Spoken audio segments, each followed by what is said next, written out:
কারিম পাঠ করে থাকি। এই পাঠকারীর মধ্যে 100 জনের মধ্যে 90 জনই শুধুমাত্র আমরা এই কোরআন কারিম সওয়াবের আশায় পাঠ করে থাকি এবং না বুঝে না জেনে শুধুমাত্র সওয়াব হবে এই প্রত্যাশা নিয়েই আমরা কোরআন কারিম পাঠ করে অনেকে থাকি। আসলে প্রশ্ন আমার, এটি কি শুধুমাত্র সওয়াবের আশায় পৃথিবীতে এসেছে? না, এটি মানব জীবনের জন্য একটি শ্রেষ্ঠ সংবিধান হিসেবে এসেছে। আর যদি তাই হয়ে থাকে তাহলে আমাদের কি করা উচিত? অবশ্যই এইটি নিজ ভাষায় জানা এবং বোঝা উচিত। আলহামদুলিল্লাহ, পৃথিবীতে বিভিন্ন ভাষায় এই পবিত্র কোরআন কারিম অনুদিত হয়েছে, অনুবাদিত হয়েছে। সুতরাং আসুন আমরা আমাদের নিজ ভাষায় একটিবার হলো দেখে নিই এই সংবিধানের মধ্যে কী আছে। এটি আমাদের জানা অত্যাবশ্যক। আমি একটি উদাহরণ আপনাদের কাছে সেট করতে চাই। দেখুন, আমরা যদি আমাদের ঘরের জানালাগুলো ছাড়ার বা ঘর নির্মাণের আগে যদি জানালাগুলো ছাড়ার চেষ্টা করি, তাহলে আমরা যদি মনে করি আমরা আজানের ধ্বনি শুনব, এই আজানের ধ্বনি শোনার উদ্দেশ্য যদি আমরা ঘরের জানালাগুলো ছেড়ে দিই, তাহলে কি বাতাস থেকে আমরা মাহরুম হব? মোটেও না, আমরা অবশ্যই বাতাস পাবো।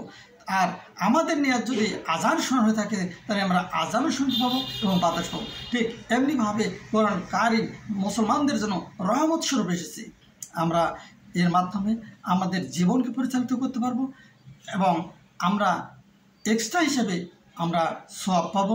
তাই আপনাদের সকলের কাছে আমার উদাত্ত আহ্বান, আসুন না, পৃথিবীতে আমরা বিভিন্ন বই পুস্তক পড়ে থাকি, এরকমইভাবে একটি বইকে আমরা মনে করি না কেন এই পবিত্র কোরআন কারিম, যা সংবিধান মানুষ জীবনের জন্য, এই সংবিধানের মধ্যে কী আছে আমরা একটি বারের জন্য হলেও আমরা নিজ ভাষায় একটিবার পড়ে দেখি এর মধ্যে কী আছে।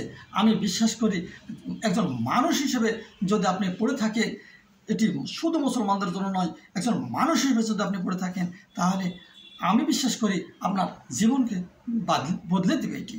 আর না মানা তো এটা আপনার নসিবের ব্যাপার। তাই আসুন, আমার উদাত্ত আহ্বান থাকবে সমস্ত মানব গোষ্ঠীর জন্য, যারা শিক্ষিত আছেন, আসুন না আপনার নিজ ভাষায় একটি বার এই পবিত্র কোরআন কারিম নিজের ভাষায় অনুবাদ সহকারে পড়ে দেখুন আপনার চলার পথে আপনাকে বদলে দেবে।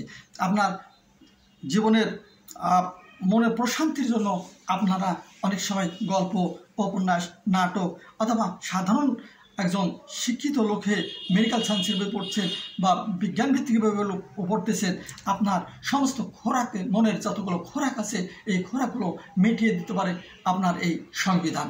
তাই আসুন আমরা নিজ ভাষায় অনুবাদগুলো একটি বার পড়ে দেখি, আপনার আমার জীবনকে বদলে দিতে পারে এই সংবিধান, এই পবিত্র কোরআন কারিম। আল্লাহ সুবহানাহু ওয়া তাআলা আমাদের সেই সঠিক বুঝদান করুন। আসসালামু আলাইকুম ওয়া রাহমাতুল্লাহ।